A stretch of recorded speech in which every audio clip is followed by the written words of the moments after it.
All right, so welcome everybody to the first elementary school Mustang Connect of the year. I'm Clive Watkins. I'm the Director of Advancement at our school, at the American School in Japan. Although this is our first Mustang Connect, we actually had a 2030 session last night with Ennead Architects. That's the New York-based firm that's going to be coming to the school to do a master planning project. If you didn't get to attend that, that was also recorded and it will be made available quite soon. And then just a couple of weeks ago, we had Ulka Hansen, the author of The Future of Smart. That was a very interesting one. That was recorded. You can go to the gate and find a recording of it if you want. Before we get going, I will just, especially for our new parents, let you know that there are three sorts of what we call parent partnership videos, these online things that we do throughout the year. One of them is 2030. That is where we bring in generally outside professionals who are speaking to the future of education.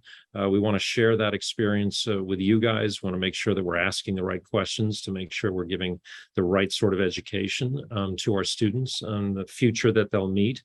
We also have our No Value Care series, and that is our colleagues essentially who are speaking about anything from social emotional learning to substance abuse, things like that. And then we have what we have today, which is the Mustang Connect sessions, which are division specific. They are a chance for parents to ask questions, just get updated on things. Sometimes you get substantive presentations like we're going to have today, but feel free to ask questions about other things that are on your mind too. But as I know you guys know, you are able to ask any questions at any time. You don't have to wait necessarily for these sessions. And again, before I hand it over to my colleagues, let me just tell you that we are on for an hour today. I do my best to make sure that we don't go over that to the point of being rude sometimes, but I know that everybody's time is important and I don't want to go over time. There is the Q&A function, which is either at the bottom or the top of your screen. If you have questions, please use that Q&A function. Other people can see your questions. It's not anonymous. And if they share your question, they can upvote on it and it'll move it up in the rankings. You can also use the chat function if you want, but the Q&A one is great. And so I think on that note, I'm going to hand it over to Mark, and you can introduce everybody on what we're doing today. Mark. Fantastic. Thank you, Clive. Good morning, everyone, and thank you for making it to our first Mustang Connection of the year. We're really excited. Today we have Dr. Leah Shai, our Associate Principal, and we also have Claire Salidas, our new Director of Service Learning. And when we think of service learning, what Claire has already brought to the table, it's more than just service learning. It's about creating change makers, and that whole concept of creating these students who are going to be change makers in the world in the future is something truly exciting. So Leah, you're going to start us off with a little definition of learning, and we'll go from there.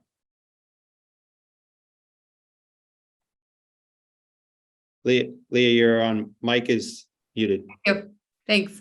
We like to start all of our Mustang Connections with the definition of learning because it really is kind of the seed from which all of our plans grow, making sure that we're providing for our students learning that aligns with this definition. So as I read this, actually, I'll read it out loud. As you're listening, we ask that you think about what this learning might look like. Is it similar to what you experienced? Does it seem to match what your students describe or what you see coming home from school?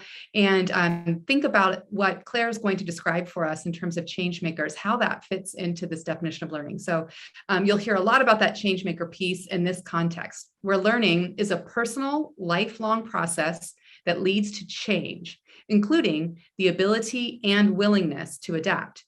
It is driven by curiosity and motivation, occurring in a supportive environment, rich in engagement, social interaction, and feedback.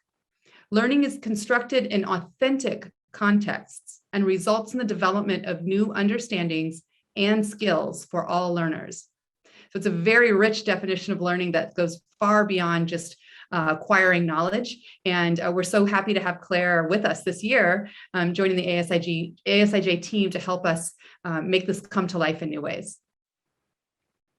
So in doing so, our teachers have to take that definition of learning and they have to think about how do we create the environment for that to happen? So deep learning focuses on asking the right questions rather than having the right answers, and preparing each student for the challenges of a rapidly changing world. Focus on process, authentic problem solving, student engagement, and transformational learning experiences that are mindful of culture, identity, and ability, and fostering creativity, adaptability, and iteration. So when we look through that lens, it's about real world problem solving.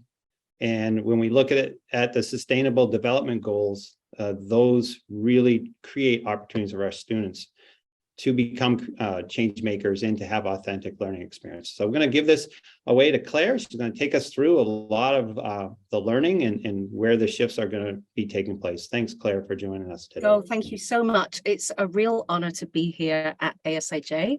I'm new to the community and I'm meeting all the students, your children, my new colleagues, and really unpacking what this school is all about. The reason I'm here is because I truly believe in teaching young people how to know, value, and care. The mission really spoke to me. I recently came from Singapore. I have a son in 10th grade here. He's loving the school. He's jumped in with both feet and making friends. And you can probably hear from my accent, I'm British and my son is playing American football and really loving this school. I'm really enjoying this school and I'm absolutely delighted to work with your children in the elementary school. They are amazing young change makers. So my title is the Director of Service Learning. I've been working in service learning for the last 20 years in international schools. This is my 7th international school. It is wonderful to wake up and work in a job where I get to talk to young people about agency, empowerment, some of the challenges that they can see around them, and learn how to lean into complexity and problem solve to make a difference in the world. That is an amazing job to do that. You'll see the moving image here is the Sustainable Development Goals. I'm going to talk quite a lot about the Sustainable Development Goals today because I feel that it gives young people such a global language of connection with others to base their passion and change making around. So quick intro there just to those 17 goals, and let's move on and let me talk to you a little bit about sustainable development. Sustainable development is not a new concept. It's a different thing from sustainability, which is something that we attain to. In fact, I would argue we're looking beyond sustainability right now at regeneration. So sustainable development is something that meets the needs of the present without compromising the ability of future generations to meet their own needs. And this concept first came about in 1987. So this is not a new concept, but it's taken a long time for individuals, families, schools, businesses, governments to really work out how to develop sustainably and also remain agile with vigor and not losing things. So sustainability is not doing something. It's just pivoting to a way of doing something that helps people and the planet, whilst also looking at profit as well and reimagining the costs of things. Now that sounds really lofty, and how on earth would an elementary school student understand that? They're natural systems thinkers. They do understand that. They love people. They love the planet. They want to have a good life and make a positive impact in the world around them. So I learn so much every day from working with elementary school children around sustainable development. They want this for their future and they're very growth mindset. The image on the left there, some of the ways that you can unpack sustainable development, just look at the language and think about your child and how passionate they will be about helping people have a dignified life, about prospering and thriving, about justice and partnership with others, looking after their planet and understanding people. This is the language of young people, and that's why change making is so impactful. And I'm so pleased that it's a major part of what we do at this school. In our clubs, through our curriculum, let's live and breathe our mission, and we can do that through service learning. Let's go to the next slide. Thank you. Okay, so, the theory of sustainable development, yes, okay, it's interconnecting sectors. There's a lot of tension involved in sustainable development. How do we educate young people to understand the interplay between economics, social aspects, and environmental aspects? We want to get to that centerpiece. And on the way, we might make some mistakes at school, and that's okay. We're going to look at some projects, we're going to unpack them, we're going to become systems thinkers and see if we can make a change with this in mind as the end goal. Service learning really is a process more than a product. In my school times, maybe service was I did something for charity, or we raised some money and we gave it to somebody. It's not like that at all anymore. It is very hands-on, deeply personalized, and looking for working in partnership with grassroots organizations, schools, children's cafeterias, old people's homes in our area, and making deep, long-lasting relationships and friendships with them, and reciprocity where we're learning from each other. It's actually an educational pedagogy. I didn't learn how to be a service learning teacher at university. My master's is in sustainable development, but I have learned along the way in collaboration with many wonderful young people and experts in the nonprofit sector and business and other educators how to teach service learning. And in that, we can also teach empathy and so many of the other 21st century skills, the soft skills that are so important for our young people to be adaptable in this dynamic world. So service learning is a teaching and learning strategy that integrates meaningful community service with instruction and reflection to enrich the learning experience whilst teaching civic responsibility and strengthening our community. And just to note there, that community could be your family. It could be your son or daughter's classroom, could be their grade level, maybe the whole school, maybe beyond in our area or even globally. So think about different levels of communities. And I'm hoping that you're starting to see, yes, my child can do this. They absolutely can. As I said, it's a process. There are stages. It's actually quite formulaic in a way. Every student and every project and every partnership will be dynamic and complex and different because they're very, very personalized to meet community needs. However, there is a stage. It doesn't have to be linear. Some service learning experiences bounce all over the place, and that's fine, but there is a structure for the educator to frame the learning so that the students and the partners can have a rich experience together, and there is a flow to the thinking. The first thing is investigation of self. What are you interested in? Are you a fantastic cello player? Do you love to sing?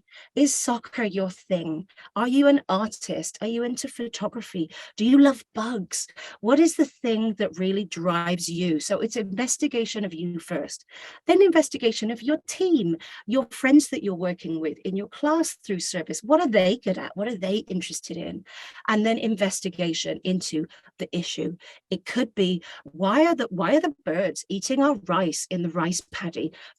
What can we do about that? That's a problem. Let's unpack it. So then the students and the teacher and the partner will move into preparation stage, where they really start analyzing and inquiring, finding out about the issue and looking to see, is there anybody else in our community that might know something about this?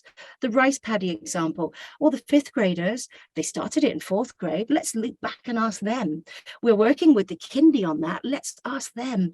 Let's look at high school students too. There are so many experts in our area to draw upon. So service learning done this way really empowers kids to look in their own communities first and say, is there an expert here? What's been tried before? What was the failure report? Let's not do that. Let's keep learning forward. So that preparation stage and investigation stage is so important. And that can take a long time depending on the project. Then we get to action. Everybody thinks service learning, oh, I'm doing something, I'm collecting something, I'm donating something, I'm painting something. The action actually is maybe sometimes the smallest part of the process. And authentic action often is a step in, a drop in. It can be a short amount of time with a partner or in a field, but done often and looping. So it's not a one-off thing. It's not getting on a bus and going to an old person's home and singing for a Christmas concert. That's volunteering. Service learning is a inquiry-based, student-led engagement with somebody else around an issue. So the action part, there's 4 types of action, actually. I'm going to talk about that later.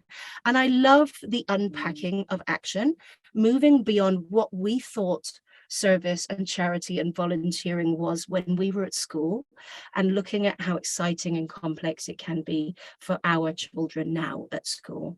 And then ongoing around the outside, you'll see reflection, reflection, reflection. Sometimes that looks like you're on the bus back from something and you're having a chat about how it went. Sometimes it looks like, oh, that really didn't work. We need to rethink the planting of that okra or the positioning of that insect hotel. Sometimes somebody in the group might say, I didn't feel good about that. Let's change that for next time. So it's really reflecting upon the learning and the experience in order to improve. And demonstration, often with service learning, we go, yay, that was amazing. And we jump into the next thing and we forget to demonstrate. That could be talking to mum and dad in the evening about what they did. It could be something on their seesaw post. It could be a process of how they improved over time. It might look like a video. It might look like an event with a partner. So there's the stages for you. Those are called the 5 stages of service learning. My dear friend, Kathy Berger-Kay, who I've worked with now for over 2 decades, she's worked with the IB organization on their CAS program. She's worked with the US government. She's worked with so many international schools, and it's an honor to have learned with her under her mentorship. It's a really, really doable, achievable way to inspire change makers. So here's her definition. Service learning is defined as a research-based teaching method where guided classroom learning is applied through some action, addressing an authentic community need in a process that allows for youth initiative and provides structured time for reflection on the service learning experience and a demonstration of acquired skills and knowledge. Thank you, Kathy. I mentioned 4 types of action in a service learning process. Now, as an educator, I absolutely found this a huge, huge takeaway when I first started learning about service learning. I started my career in this as a third culture kid. I've been really fortunate to have lived in many countries. This is my 11th country. And in that bouncing around the world, I quickly learned that I needed to make friends quickly, integrate into the culture quickly, and I was building this global perspective of like, oh, that's different from Dubai, or, oh, this is really different in Malaysia, but also seeing similarities and trends in the communities around me too. And working in a team with other people and effective communication and compassionate communication with other people, so pivotal, right, to getting on and thriving as a person in today's world, as a young person. Service learning action really allows for effective differentiation in a group. Imagine that you're a lucky ASIJ teacher and you're in grade 4 and you're in the poverty unit, and your students are unpacking what does poverty actually mean, and what does it mean in Japan, a highly developed country? What does that mean here, and how is that different from poverty I may have seen in my life in other places? And you're there with 20 amazing students in your room. Some of the students are going to be introverted and not know a lot about this, and their skill set might lean them towards research. I'm the person here that's really going to bring value to my group by really finding out what's going on. I'm a native Japanese speaker. I can interview people. You really need me because I'm going to be an expert in this team on research. That is action in service learning. Those kids now just came alive. They're empowered. They really feel part of the process. process. And that's magical to see for those students. We can't do service learning without understanding the issue as deeply as we can. So those researchers in our group are essential so that we're making sure our learning is deep and authentic. There's going to be students in that room. There's going to be kids that like, I want to speak up for people. I want to advocate for people. I want to learn public speaking skills. Please, can I do a short assembly? Or I love making films. Can I be a documentary maker? Or I'm really good at art and painting, or maybe digital creativity. Can I advocate through producing awareness-raising materials with my partner for my issue? Those kids now have agency. They'll feel connected to this system of change makers. We need them. Indirect service means doing something, creating something for your partner, not with your partner. And that's where maybe fundraising might come in, raising funds for your partner. But fundraising is actually maybe a lower hanging fruit in the service learning world, not the nonprofit world and the charity world and the volunteering world. But for our students in the classroom, there are other ways for them to make a positive influence on their community than that. And for elementary school students, I'm going to suggest maybe more appropriate ways for them to be a change maker, because this is an ongoing and spiraling process that your children will have throughout their education at ASIJ, and it looks specific in this elementary school age level. Let me give you an example. It might look like collecting teddy bears and having a teddy bear picnic and having fun and community with their friends and talking about the issues of the partner that perhaps they're going to give those toys to. It could look like collecting Lego for somebody. That's indirect service. So think really age appropriate when we're thinking about indirect service. Very, very important piece of service action. Okay, direct service. There are some students in that grade 4 classroom, they're like, I want to meet the people. I feel really confident. I know it's going to feel awkward to start with, but I want to build up over time a real friendship and a connection with my people. There are some students in that grade 4 classroom like, I want to grow something for those people. Give me a spade. Let me go out into the mud. I need hands-on experience. I need to see the feedback. And so direct service is working with the community in the field, at the old person's home, wherever it is, at the children's cafeteria. And some students are going to feel real reward and agency through that. Sometimes those 4 things do come together in a service learning project. Sometimes you're looking at 4 subcategories of different learners. There's something for everyone in service learning. Thanks, Clive. Let's go to the next slide. The Changemaker Toolkit is something that I use a lot with young people. I think it sets a very different tone from saying, this is service learning. We're going to do service learning. Service learning is a process. You can't do service learning. You immerse yourself in a service learning project. But building my Changemaker Toolkit, yes, please, I would like another tool to put into my toolkit. Oh, I just learned specifically about empathy. Wow, I just learned exactly a permaculture skill about seeds in Japan. Oh, I just learned how to communicate with somebody with Down syndrome.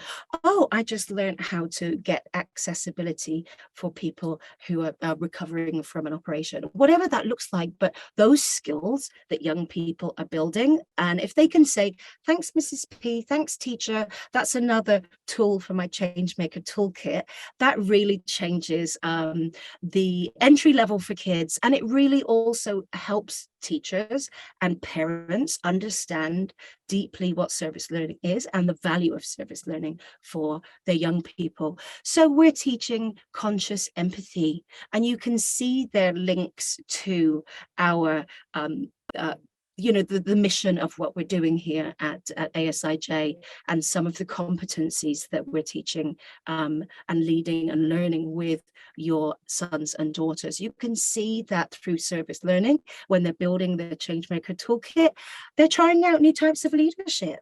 And you can see the connection there. Leaders can turn ideas into action. Yes, collective teamwork, working myself in my area, also connected with my other friends at school, my teacher, my partner, and solving these ambiguous and complex problems, practicing being a change maker. So putting those elements together into our young people's Changemaker Toolkit is such an honor and so exciting to be able to work with the teachers and your kids here at ASIJ on that concept. So service learning plus.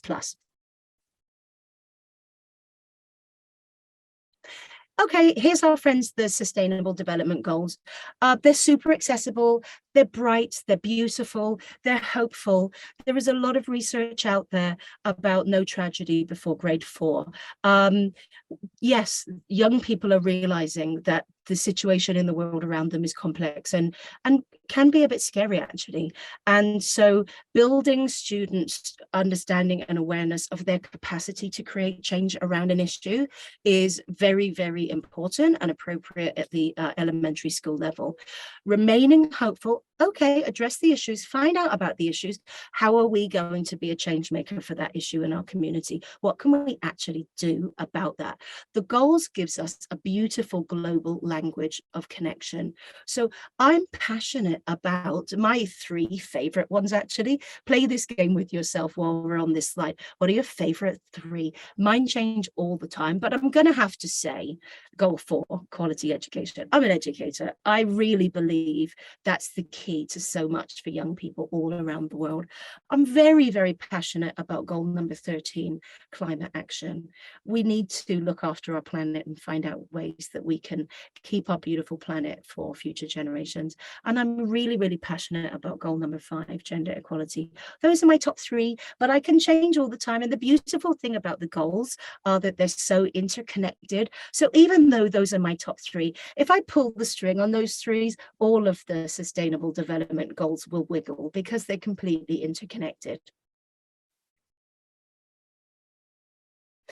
I found in the last 20 years of working in this field with young people all around the world that there's a pattern to the levels of interest that young people have.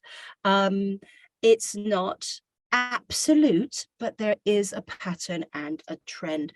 And when I'm working with educators and looking at their curriculum, looking for leverage points to scale up and looking for opportunities for deep, authentic service learning, there is a pattern.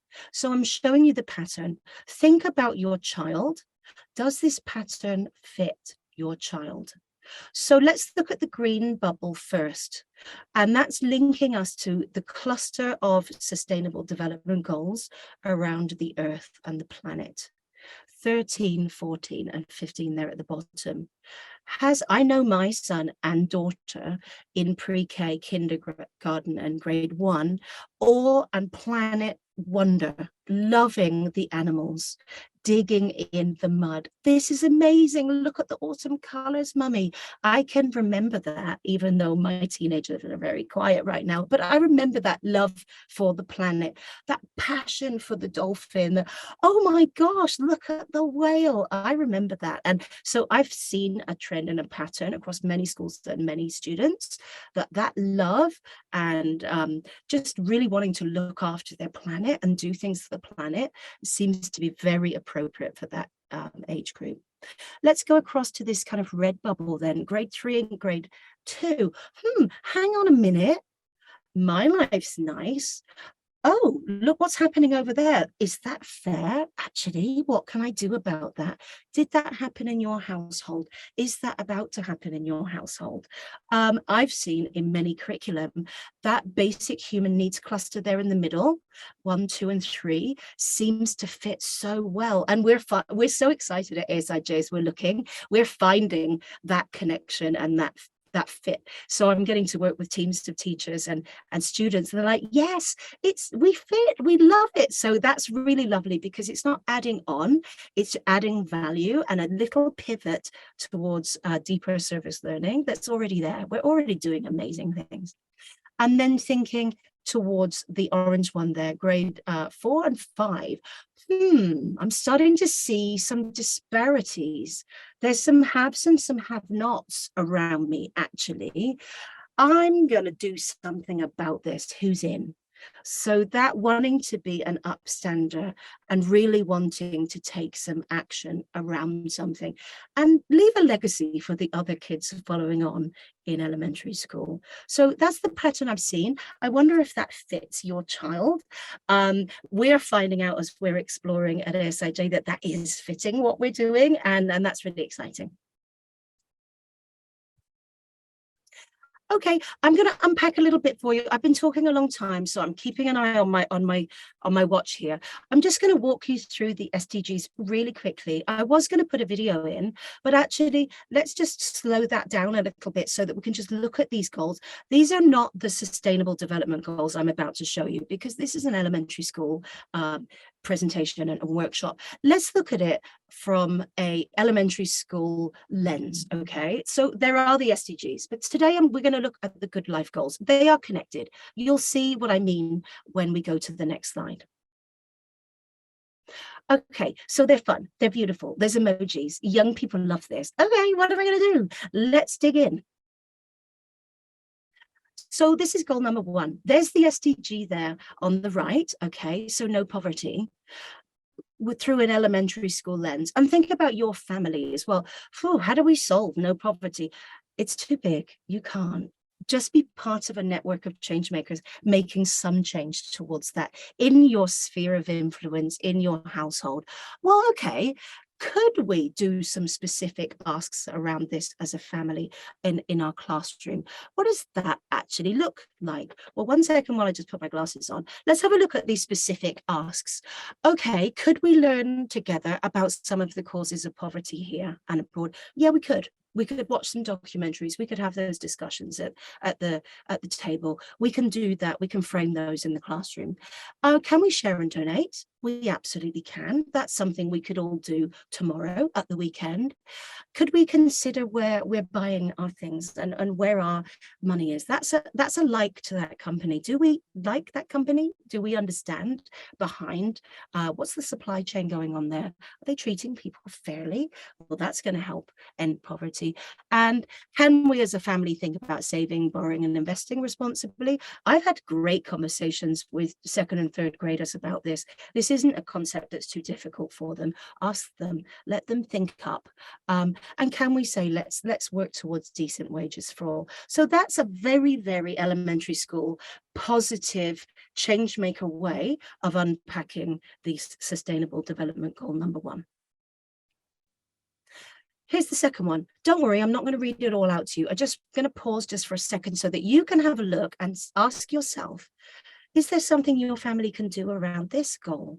Number 2, zero hunger. And look at that cute emoji. Yes, I want to advocate for that. I want everybody to feel happy and open their fridge and have food security. That's something I want to lean into doing. And it doesn't matter whether I'm 5, 15, 45. I'm into that. Thank you. Let's go to the next one, Clive. Goal number 3, unpack there. Let's try and stay well. What can we do as a family, as an elementary school, as a young person to learn about and share and stay healthy? Yeah, let's wash our hands, please, and exercise regularly. Okay, let's stay safe. Can you see? I'm hoping that you can see and connect and go, oh, yes, we can do this at home, because we're doing a really great job of educating your sons and daughters at school through these goals. Let's go to number 4, please, Clive. Learning and teaching. Keep learning. Teach kids kindness. Make sure that girls stay in school and boys. Support our teachers. Keep the schools open. Defend people's right to an education. Goal number 5. Treat everyone equally. Look at that happy emoji. Let's combat gender inequality. Let's raise our kids to expect equality. Yes, please. Let's respect the men and women who care for our families. Let's go to goal number 6. Water, super important, even in a country like Japan. Saving water and having water literacy, very, very important, and something that everybody can get on board with. Goal 7. So cute there, the sun, using clean energy. There's something that we can all do about this. It's as simple as switching the lights off and unplugging things. I mean, there's an easy entry level, and then there's great levels of complexity. That's why I absolutely love using the Sustainable Development Goals to educate young people to be change makers. Let's go to goal 8. Doing good work. Checking that no one was exploited to make something that you bought, supporting local businesses. Very quick story, if you don't mind. The middle and high schoolers saying, Mrs. P, Halloween's coming. We might buy some things to eat on Halloween. So Ryosuke and I from the partnership team, we went yesterday to a local facility for Japanese people with different abilities, and they are making beautiful pumpkin cookies there. And that's just dignified job, decent way of earning a living. And so this morning I ran around with these amazing cookies, asking people to try them, and went to see Stuco in primary school as well and said, hey, could we pivot to eat something beautiful and impactful this Halloween? So there's a buzz around cookies for a cause today at ASIJ. So that was really exciting. So can we promote good work? Yeah, we can. Goal number 9, making smart choices. So there's something there that your family could do. So something there that you believe with or connect with. Goal 10, Clive. Being fair. Such an underpinning of everything for the elementary school child. Being able to stay open-minded. Being able to listen and learn from others. Thanks, Clive. Loving where you live, sustainable communities and cities. I love the way that that complexity of the goal can be brought to an elementary school level. Everybody loves where they live and wants to promote that lifestyle in their area. Let's go to goal 12, living better. Thinking about what we buy and what we consume, learning about sustainable development, reusing, repairing, recycling, sharing and borrow, wasting less food and using our leftovers. That's something that I'm having great conversations with the students at our school about. Collecting friends and experiences, not just things. I don't need something. Let's do something together. And demanding that businesses respect people and the planet. You may have seen the global goals really, really popping up in Japan now. There are so many businesses working towards the global goals as part of their sustainability directives. In train stations, I'm seeing the SDGs. If you've been on campus lately, you'll start seeing them popping up everywhere. I'm going to pop them everywhere so that everybody starts to identify with this language and go, oh, that's my favorite one. I like that one. Yay, I just did something last week about that one, because that enthusiasm will really help to raise the capacity of our ability to work together for the goals. Let's go to 13, acting on climate. This one makes people a little bit nervous, and quite rightly so, if you don't mind me saying, but acting on climate doesn't need to be climate disaster and emergency in the elementary school, okay? So this climate action one can be, what can we do about creating solutions? I walk every day, I park my bicycle, I walk towards my office area, and I just smile at the kindergarten gardens there. They're taking action on climate by growing those plants, and their little bug hotels that are hanging in the trees, that's action on climate, and that's really appropriate and exciting for elementary school students. Cleaning our seas, such a cute emoji. That's one of my favorite ones, but I am a diver. So learning about, our seas and our oceans. This is the plastic issue, but it's more than the plastic issue. Okay. So looking after those animals and those ecosystems, understanding about the lungs of our planet also being in the ocean as well as in the forests. This is something that elementary school students really, really, really want to take action around. And of course, the next one, loving nature. So caring for the orangutan. Yes, let's have that care for that cute animal, that panda. I love pandas. So let's unpack that. What is it about the panda that you love? So taking that love for the charismatic animal and then looking back underneath the layers of complexity. So, you actually care about palm oil. And that's your connection. Did you know that? No, I didn't, Mrs. P. That's unpacking an issue and systems thinking and really looking deeply into the action that kids can take. 2 more to go. These are the complex ones. These are the overarching ones, if you ask, in my opinion. Making peace, having our young people understand each other in the classroom, different people's perspectives, the perspectives of other people that are different to them in their communities. This is peacekeeping education. There is an imperative to teach this to our young people so that they can thrive in this increasingly ambiguous and volatile world. So peacekeeping education, we're doing it all the time. For elementary school students, it doesn't necessarily need to be as explicit as we're now teaching peace. We're always teaching peace because peace is empathy and compassion for others. You'll see as your children get older, really in the high school, maybe grade 11 and 12, fully understanding what this means and wanting to take action for peace at that level. But it's happening in the elementary school all day, every day. It's everything that we're teaching our young people. And our last one, number 17, partnership for the goals. Again, overarching, always happening. It doesn't need to look like I'm working with a government minister. It can look like I'm working with my grade 4 colleagues as well as my kindy colleagues. That's what it can look like in the elementary school. Those are the global goals. And now a little quick look at what I've seen already happening at this amazing school. In the kindergarten, sweet potato cultivation going on right now. Where are our potatoes going? And we're making great connections with the teachers and the partnerships team that I'm honored to be a part of to say, okay, this was difficult. We care about these potatoes. Where are the people that would like these potatoes? So the skills of permaculture and urban gardening going on there, understanding biodiversity and that connection to goal number 2. What can we really do with this food? That's just one example. Grade 1. This creative features and ecosystems work is actually innovation.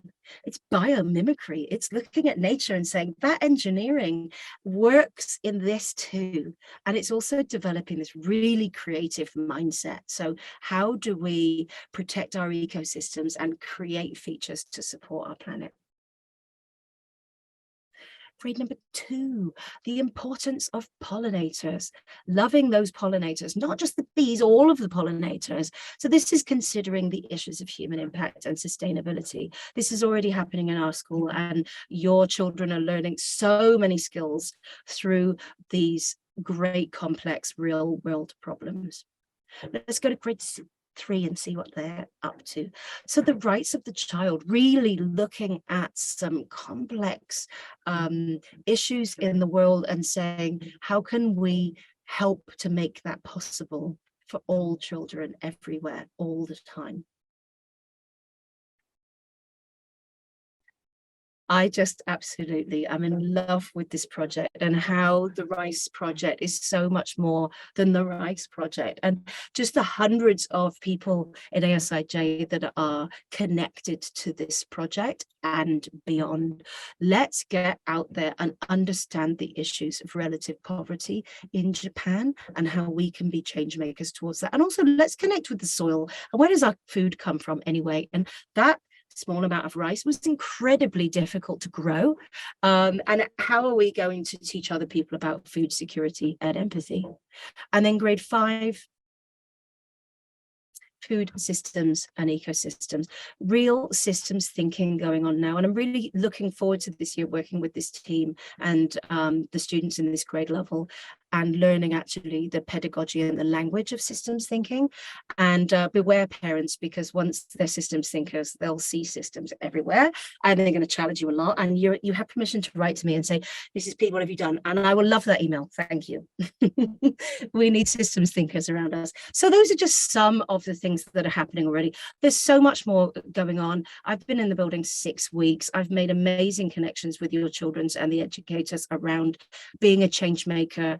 Let's see what else is going on, and let's see what else our young people are going to innovate and create together this year for themselves and the planet.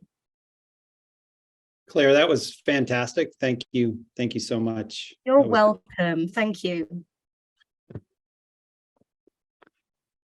Right now, it doesn't look like any questions. I do have a question, Claire, because something came up that I thought was really I have lots something of that I questions. heard from you for the first time a couple of weeks ago, is that no tragedy before grade 4. Love to kind of explore that a little bit more, because that is something so important.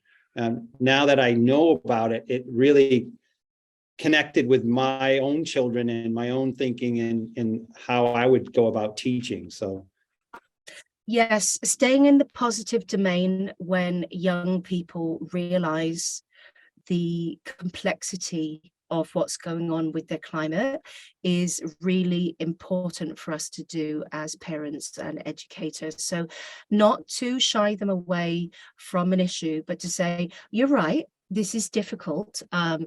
We are approaching a tipping point. There are things happening that seem to be out of your control. That's the fact. The governments are working on it. The Sustainable Development Goals are there, and that's a language the whole planet is working towards. What part can we play in working towards that solution? That reduces the eco-anxiety that some of our youngsters are facing, and it really puts them into a change maker mindset of like, this small piece that I'm doing is part of an integrated system.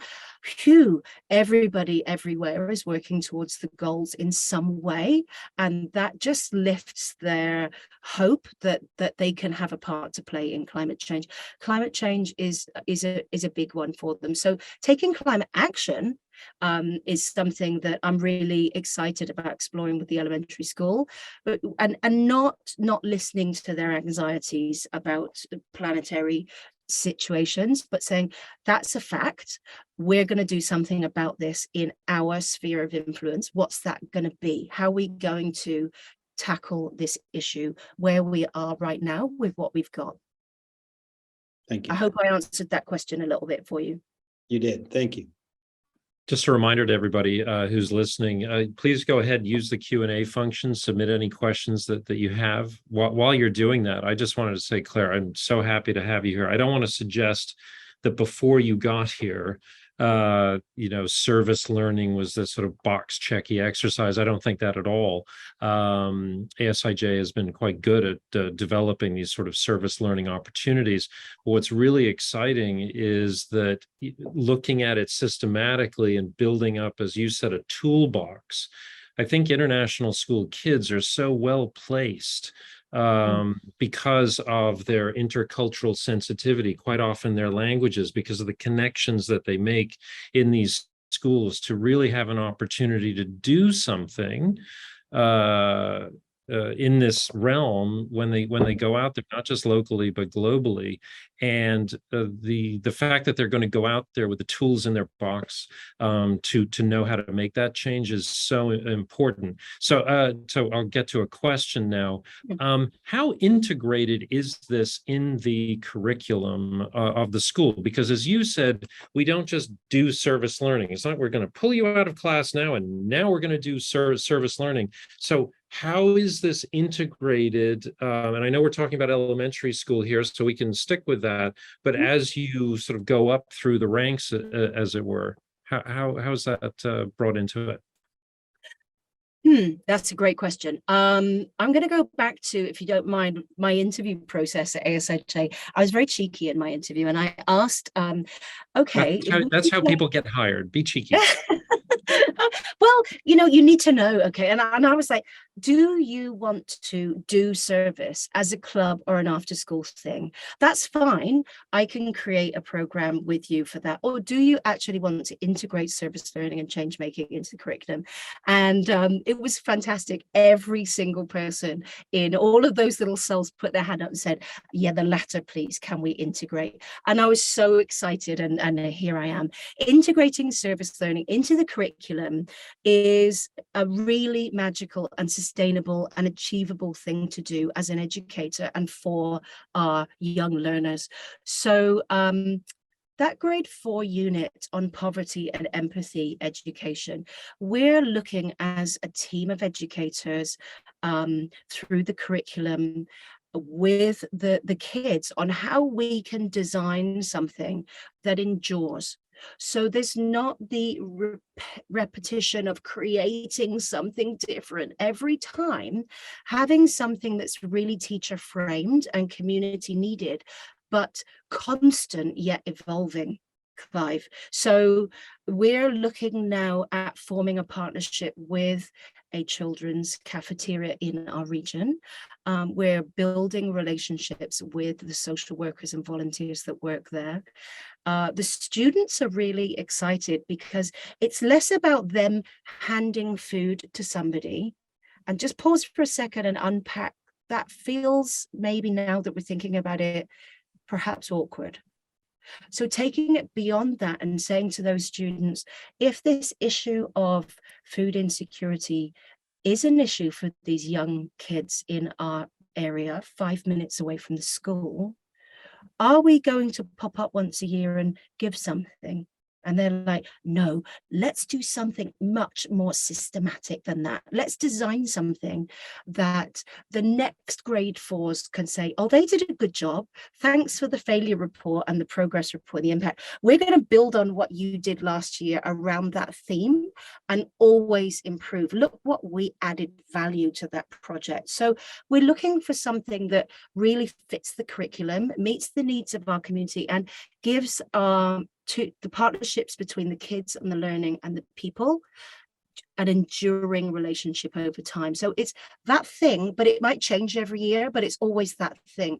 And that's very, very comforting as an educator to go, I know my new grade 4s are coming to that unit with this action. I roughly know what it's going to look like because it's going to be framed around this concept, meeting this need. But here come these new grade 4s, and they're going to have loads of different ideas and entry points into that constant thing. That gives a dignified relationship between our school and the partner because we roughly know what to expect. And it also really helps us as educators frame that learning for the students without reducing their agency and involvement. They can find different connection points every year around that theme. But that's kind of what embedding it into the curriculum means. Like, it's there, it's going to stay there. And if those grade 4 teachers move to a different grade or leave the school, it's still there. We're still going to take action and learning around that theme. And we're not suddenly going to drop our partner and say, we changed our unit. We're still going to keep that relationship. So I really firmly believe in teaching young people that it doesn't always have to be, I've got a new idea. It's like, how am I going to add value to that really meaningful idea that we're committed to? Cool. Thanks. Clive, can I just add a small little add-on to that? You asked about how much of it was in the curriculum, and there are things that we've already shared with you where it's already happening. And the reality is that we anticipate there being more and more of this intentional linking in the curriculum, which is one of the reasons that we wanted to share with you at the start of the year, with this being our first Mustang Connection, because our teachers are really leaning into this work with Claire leading and partnering with us, so that some of the things that are already in our curriculum, we're looking at how are we elevating that now so that students are being more consciously aware of how they're becoming change makers through these experiences. So you probably probably haven't heard an awful lot about the SDGs or change makers or service learning yet, not as much as we anticipate that you will. So we wanted to share some of this with you so that as you're starting to hear more from classroom teachers, from your kids, that you as a parent sort of have the framework of, oh, what does all this mean? Where is all this going? How is this connected? And we hope that the information today will help you do that as more and more comes out in the coming, not just this year, but coming years ahead for your children.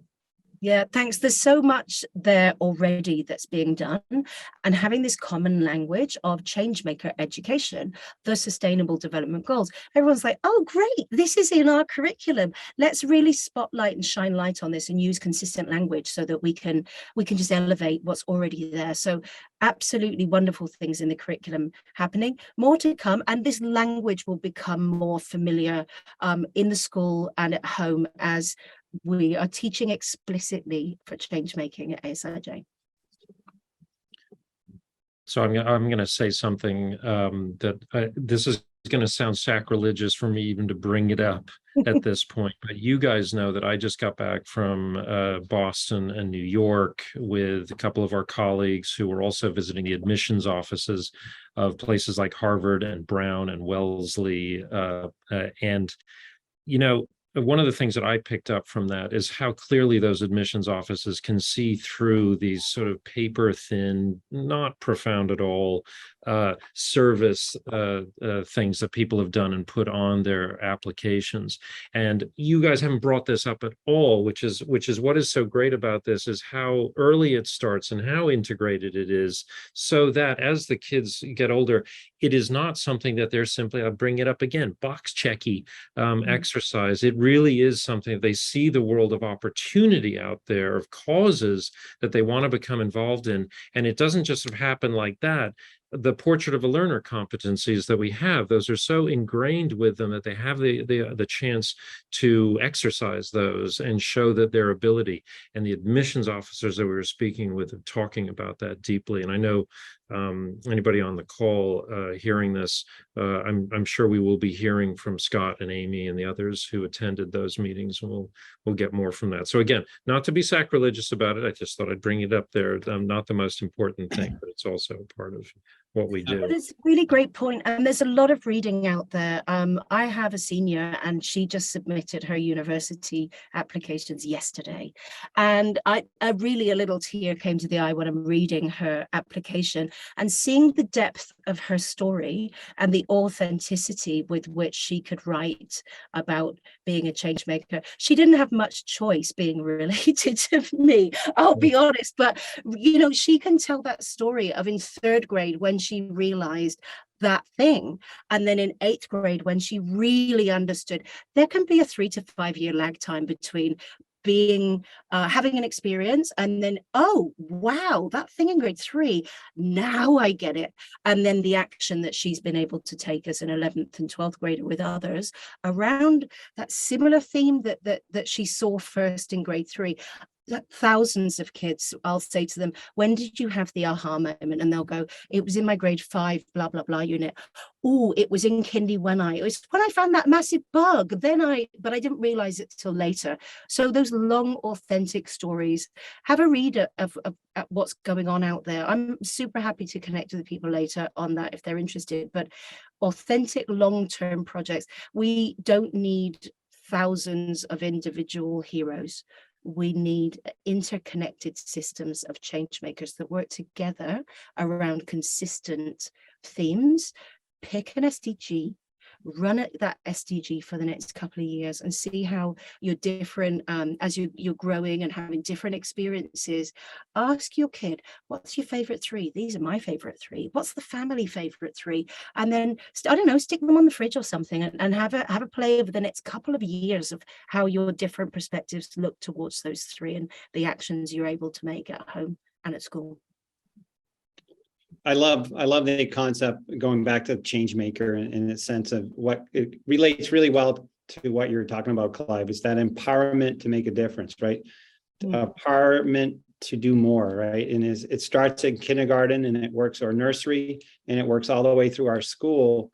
Kids see that what actions they take can make a difference, right? And it's not signing up for a club to get those club hours in because your service hours need to go for your college app. It's about, I want to do something because I want to do something to make a difference. So I love that. We're out of time. So you want to wrap it up for us, Mark? Yeah, certainly. Just want to thank Claire so much for your presentation today and the information, and more importantly, the work you're doing with our teachers and our students, right? You are a change maker in our school, and it's so exciting to have you here to kind of help facilitate this shift in our thinking and the way in which we do our business. So thank you, very much.